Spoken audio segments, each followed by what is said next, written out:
most film composers, as you probably know, are most comfortable when they're looking at a moving image. That's what makes us unique. Have us sit in front of a piano with just blank music paper, we're like panicked. But say, hey, Chris, check this out. You pop on a DVD of something, a scene, and all of a sudden our minds are in overdrive. So that, it's just the moving picture can become the inspiration in itself. Connecting to it, of course, you have to have some sort of emotional connection to the movie. If you don't, then you better find it somehow. So do you have any influences sometimes, like just like classical film composers? Because I heard like Stravinsky's Rite of Spring on every every second score you hear some right. Stravinsky, that's so great. You bet. Well, definitely, I was lucky to, when I fell in love with orchestra music, I made a point of gobbling up a 20th century music like as if I was a piranha, And so I listened, studied, especially American, sort of contemporary classical composers. A lot of the European experimental and avant-garde music. So I was pretty fluent in this. Now, you mentioned Stravinsky, of course, and action cues, Stravinsky, such a tremendous wealth of thanks, because no Stravinsky, probably no really great action cues in this last century, in this century. So yes, major influence, the Rite of Spring. My familiarity with Symphony of Psalms by Stravinsky offered a guiding light. I didn't quote it but it was sitting in the recesses of my mind when I wrote that. It's still so influential, huh?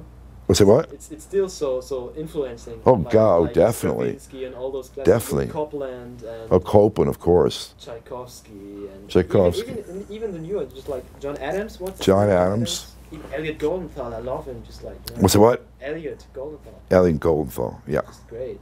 Yeah, it's very great stuff. Very exciting. My very last question is, you've been a jazz musician, is that right? That is correct. A drummer? Or? I was a drummer. Very cool. Was a drummer. I mean, still I'm a drummer up here, but not here anymore. And so yes, I was,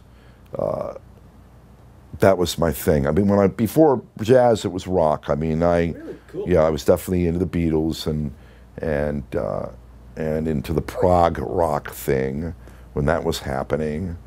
And then eventually moved into jazz because I got frustrated with rock. Yeah. And then got frustrated with jazz. Yeah. And then got into writing and put the sticks in the closet. They still are in the closet? Yeah, I don't pull them out anymore. No, I don't. I went to Berklee School of Music, and I studied with a guy named Alan Dawson, who was Dave Brubeck's drummer. Oh. And he was a hero of mine, and he wasn't too enthusiastic about my drumming. Oh. And that really kind of broke my heart, but got me going in this entirely new direction, which apparently was the right thing to have done. So how much of your jazz liking is reflected in your scores? Because sometimes I think like, oh, that's Christopher Young, oh, there's some of his jazz, jazz liking. Right. Like Spider-Man 3 had that Manson fight. That's right. Fighting sequence, the 7/8, I was like... That's right. It's jazzy. Jazzy fight. Yeah, and whenever the opportunity comes, I love returning to that world, because as a drummer, it just comes naturally for me, Even in the action sequence, sometimes it's just like That's right. Like even jazz harmonics. That's right. You like or you don't like? I love it. I love it. Yeah. How to express myself in English very good. So I'm no, it's good. Jazz harmonies, are not.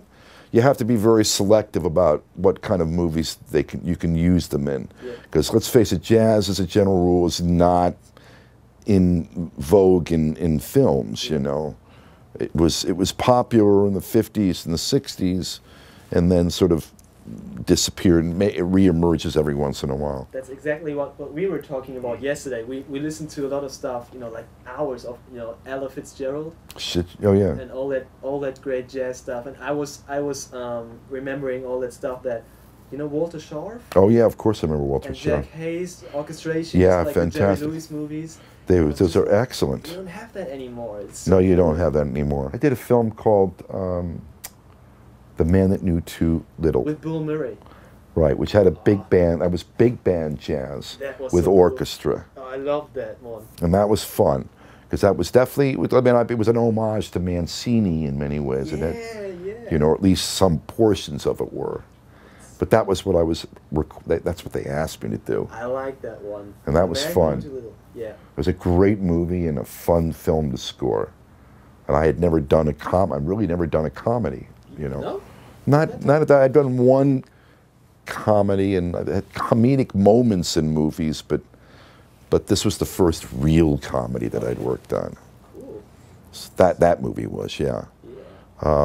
Now there's another film that's coming out next year with Johnny Depp in it called The Rum Diary. It's based on a Hunter Thompson book, and I did some jazz combo stuff. You already recorded it? It's already done. Cool. It's like 50s style, you know, jazz. You're kidding me. Oh. That kind of thing. I look combo forward jazz. to hear that one. It's fun. Very cool. Very good. I had some great musicians come in. That was a good experience. You use the musicians here from Los Angeles, like the local players here? Do I use the local players here? Huh? Yeah, do I use the local players here? Whenever I can. Yeah. You better believe it. They're the best in the world. Exactly. That's what I thought. No, they're absolutely the best in the world. You know, unfortunately, a lot of the films I work on have to go out of town for reasons that are out of my control. Okay. So I will record some of my orchestra stuff, whatever, all over the world. Whenever you're here, you're lucky enough to get those musicians. I'm lucky enough to get them at the top, the guys, the best.